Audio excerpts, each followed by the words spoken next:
Today is Friday. It's like the end of the week for Chinese New Year. I have a meeting that I'm going to now,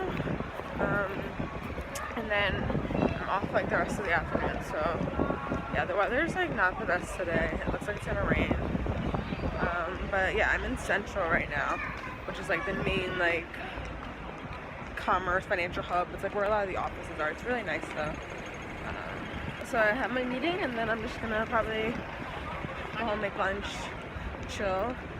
It's been an exciting week. Chinese New Year is not a joke. Like, this is my first year being in Asia for Chinese New Year, and like it's been so cool just to see everything, and like all the traditions, and like, you know, just everything. I've been really enjoying it. So yeah, I hope you guys are having a great day whenever you're watching this, and just enjoying, you know, following me around on my Hong Kong adventures.